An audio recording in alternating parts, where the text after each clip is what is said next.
Lisa Clark, and thanks for tuning in. This is the last part of this little chipmunk. He is pose number 2, and as I mentioned in previous videos, I kind of got a little bit disenchanted with the whole idea of drawing 4 of these little guys.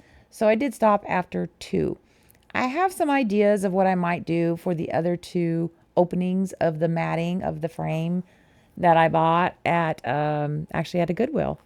So, but yeah, I'm not real sure, but I've got some ideas floating around. But I know I don't want to draw any more of this little guy, even though he's super cute. But real quick, I'd like to tell you about my daughter Nicole, who also has a YouTube channel. It is called Tide Pool Potions, and you can find her there. And she does all kinds of stuff. She does a lot of different gamings like Minecraft and other things like that are super popular. And she gives some tips and how-tos. She also does some digital art and gives ideas of how to get started with that. And then she does some crafting, some painting. But yeah, she's really interesting. Go ahead and check her out. Tide Pool Potions. So at any rate, I'm going to finish this little guy out. I'm just doing in the fine details, finishing out the pencil work on this little tail.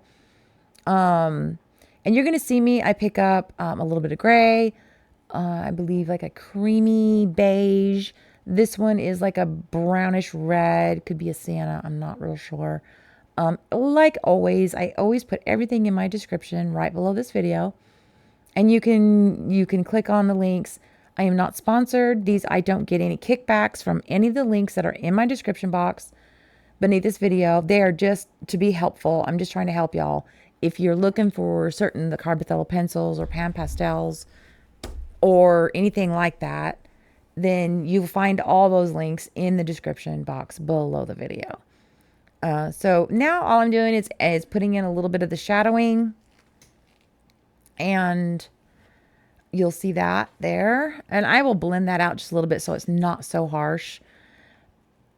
And yeah, it's just all about the little details. I really just wanted to wrap this guy up. I mean, I'll be honest, I was just kind of, I don't know, disenchanted is the best way I know how to describe it.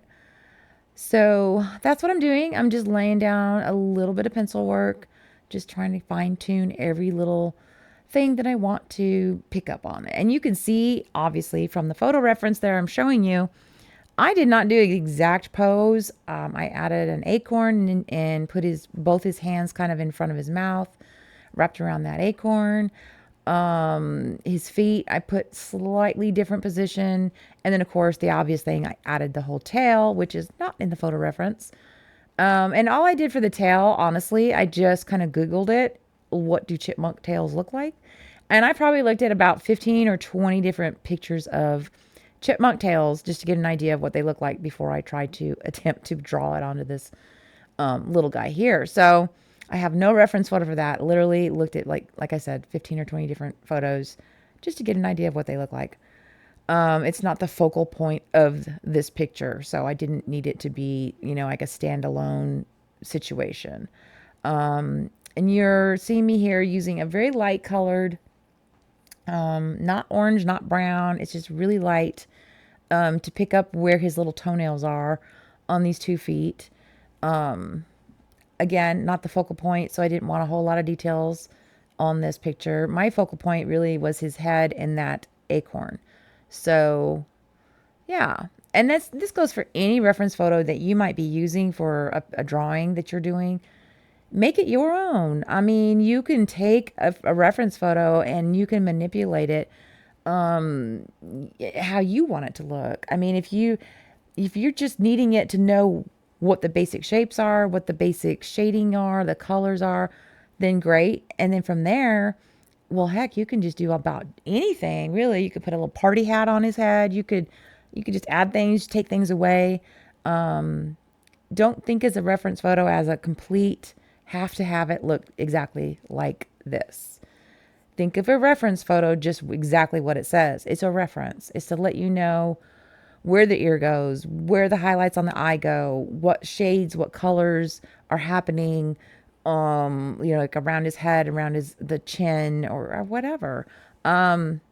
Don't make it so difficult and so unreachable that you get frustrated.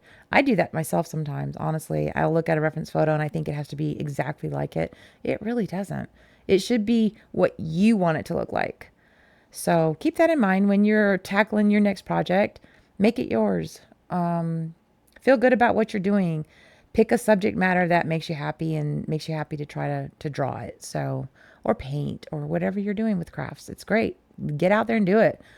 Don't let that blank piece of paper totally consume you. So, anyway, don't forget to hit that like button for me. I appreciate all my subscribers. You guys have been awesome, so supportive. I love it. It makes me want to continue and keep trying and trying to keep helping people. I love it.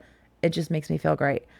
So, yeah, that's the rest of him. Don't forget to visit my daughter's channel, Tidepool Potions.